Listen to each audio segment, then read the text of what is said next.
ప్రారంభించాలనే మా అభిలాష.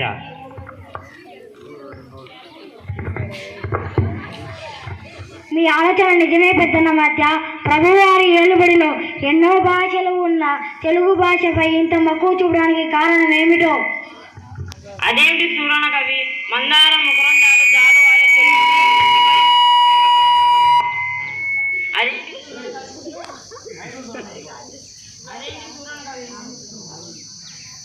అదేంటి సూరణ కవి?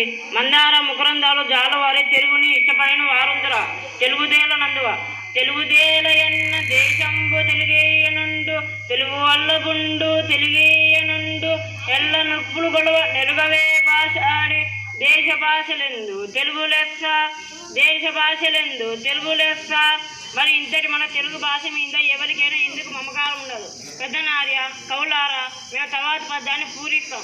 ముందు మీరంతా పద్య పురాణానికి పూనుకోండి. చిత్తం ప్రభు, మీ ఆదేశమే మన శిరోధార్యం.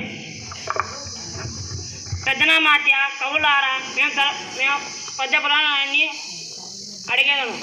ఆగ్రజనులైరను జాగ్రజులుగా ఆగ్రజనులైరను జాగ్రజులుగా. ఆహాహా, ఏమి సమస్య? అన్నదమ్ములు తమ్ములు లాయరా ప్రభు. నా పూర్ణ ఇదిగో. పుష్యమెన్న భారతాగ్యుడు పుట్టినాడు పుష్యమెన్న భారతాగ్యుడు పుట్టినాడు మొనసి లక్ష్మణ డాల్చేసి పుట్టినాడు భరత లక్ష్మణ క్రమ మీద ఎరసి చూడు నరు జాగ్రజులుగా.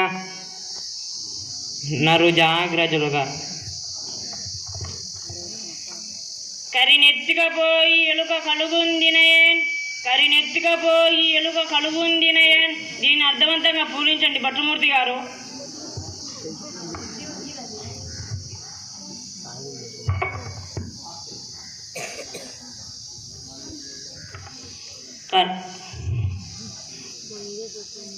కరుశీలకాలు ఎత్తుకుపోయి ఇద్దరు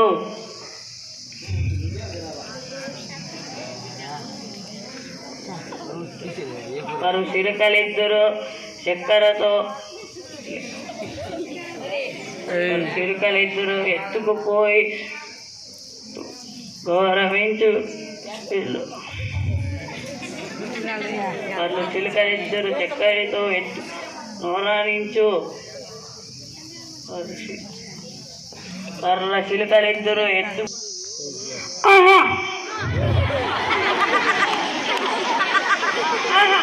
ఎంత అద్భుత పూర్ణ!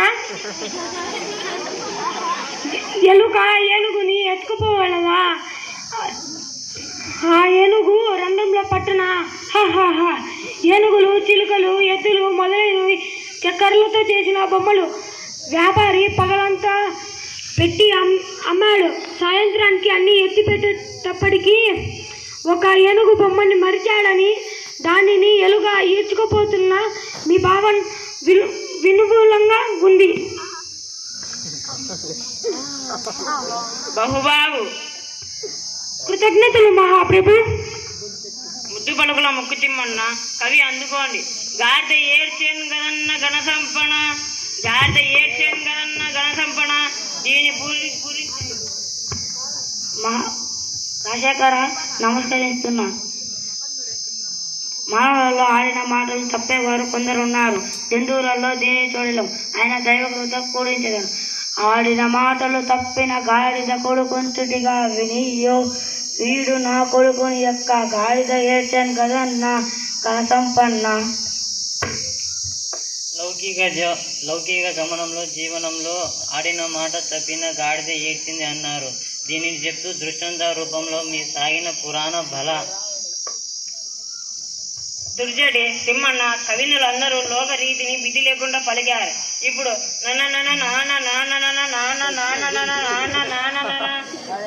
ఈ పదంతో పద్యాలు చెప్పండి. ప్రభు అక్షర విశ్వాసం తప్ప అర్థం లేని సమస్య ఇచ్చారు. కానీ చక్కగా పూర్ణ కవిస్తాను. నిన్ను నిన్ను నిన్ను నిన్ను నిన్ను నిన్ను నిన్ను నిన్ను నిన్ను నిన్ను నిన్ను గాని ఎలతల సంగతుల గానకల పరిపూర్ణమ సమ్మున్న గానకల పలు కూని రాగములు మొదట ముల్లచ్చు పలు కూనిరా నేను నేను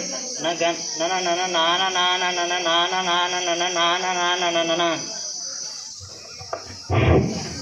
బల శ్రీకాళహస్తీశ్వరుని వరప్రసాదం కవిత్వంగా పొందిన దూర్జటి భువన విజయ కవులను చూచిన జానపద మన కవుల కావ్య సాహిత్యాన్ని మన సభ గొప్పతనాన్ని గూర్చిన పొలంలో పనులు చేసుకుంటూ లయ తాళానికి అనుకూలంగా మిక్కిలి సంతోషంతో అనురాగాలను కళ్ళకు కట్టి చూపించు పాలనలో పాటతో పాటు పద్యాలను పాడుకునే వైఖరి అద్భుతం. అవునవును, జానపదాలకు సొత్తు జానపదం సత్యం చెప్పారు రామకృష్ణ. తదుపరి వంతు మీది. మీ పద గుంపనాన్ని మేము అడిగేదాము. మేఘ మరియు తోక ఈ రెండు దత్త పదాలతో ఒక శ్రీస పద్యం చెప్పండి. మమ్మీలిన దేవరా, నన్ను ఆదేశిస్తే కాదంటానా? ఆలకించండి మహాప్రభు. మేక తోకకు తోక తోక మేకకు మేక మేక తోకకు తోక తోక మేక మేక తోకకు తోక తోక మేకకు మేక మేక తోకకు తోక తోక మేక మేక తోకకు తోక తోక మేకకు మేక మేక తోకకు తోక తోక మేక మేక తోకకు తోక తోక మేకకు మేక మేక తోకకు తోక తోక మేక మేక తోక తోక తోక తోక తోక మేక మేక తోక తోక తోక తోక తోక మేక మేక తోక తోక తోక తోక తోక మేక మేక తోక తోక తోక తోక తోక మేక.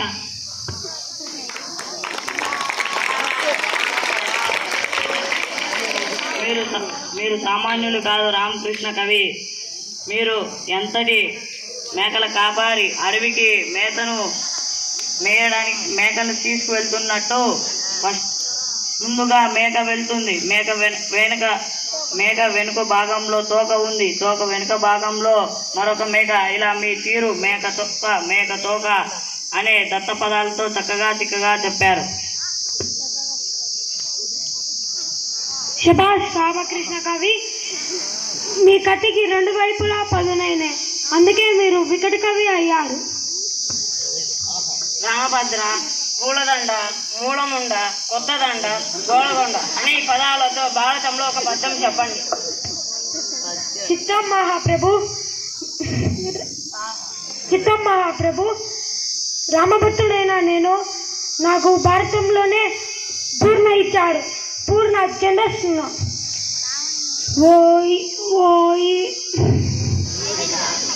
ఓయి కురరాజ నీ కొడుకు ఉత్తగోల కొండవల నుండు వినుముళ్ళ ముండ బండనమున గెలుపింపు పాండసుపులు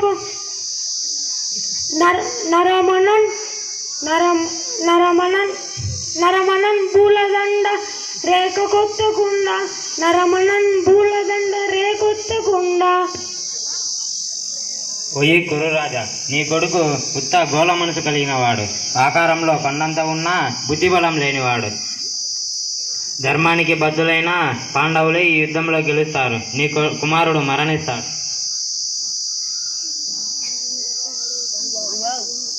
పద్యం బాగుంది రామభద్ర. కోడకొండకు రేఖ ఒత్తుకుండా అన్నాడు చూడు, బాగుందయ్యా. తదుపరి పింగళి సూరన్న, నా ఆరాధ్య దైవమైన శ్రీహరి దశావతారాలను తుచిస్తూ నేటి పద్యము చెప్పమని వేరుగురు పంపారు. ప్రారంభించాను. శ్రీహరి భక్తి నికాయ శ్రీకృష్ణదేవరాయ కోరినట్లే వినిపిస్తాను. మత్యమై జగడినిది వేడిచి ఉన్నట్లు దిగువుల మంచి కోరుకుండెను. దశద రాముడు దశకంటూ దేగటార్చే మత్యమై నుండే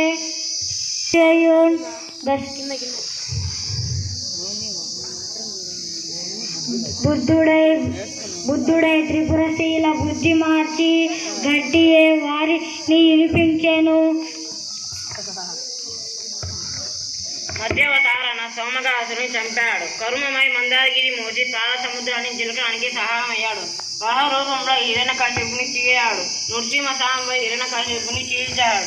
వామనుడే బలిని పాతాళానికి పంపాడు.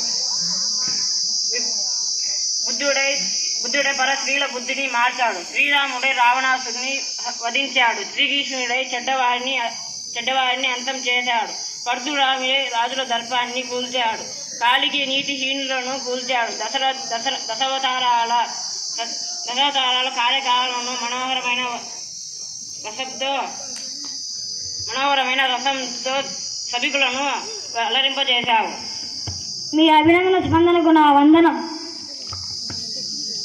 ప్రభు, వచ్చే దారిలో ఒక జానపదుడు ఒక సమస్యనిచ్చాడు. మీరు అనుమతిస్తే అది మీకు ఇస్తాను. తప్పకుండా రామోద, సభ ఆరంభంలో మీకు మాట ఇచ్చాను కదా, అడగండి. ప్రభు, అందుకోండి. అందరూ నందరే మరియు అందరూ నందరు ఎందరే. ప్రభు, దీన్ని పూరించండి. అష్టదిగ్గజ కవులారా, మా దిగ్గంధువులను వ్యాపించాలన్న మీ కుతూహలానికి సంతోషం. పద్య పూరణ చేశాము, ఆలకించండి. కొందరు పాండితీధనులు, కొందరు నాయకులన్ వదావధులు, కొందరు చాతురీ ప్రియులు, కొందరు భూతికి సిద్ధికి సిద్ధహస్తులు, కొందరు నాయకులన్ మరియు కొందరు గాయకులన్, అందరూ అందరే నందరే మరియు అందరూ నందరు నందరే ఎందరెందరే. సభలో కొందరు పాండిత్యమే దానం కావరు, కొందరు పాండిత్యులు, కొందరు నాయకులు, ఇంకొందరు పాఠ్య. దీనిలో మన రాజ్యంలో ప్రజల సాహితీ సమస్యలను గుర్తు చేసుకుంటూ అందరే ఎవరు గొప్పవారు కాదు అని అర్థం. కవి పండితులారా, మీ సమస్య పద్య పూర్ణానికి మా మనసు ఎంతో మురిసింది. సభికులందరికీ కృతజ్ఞత వందనములతో స్వస్తి.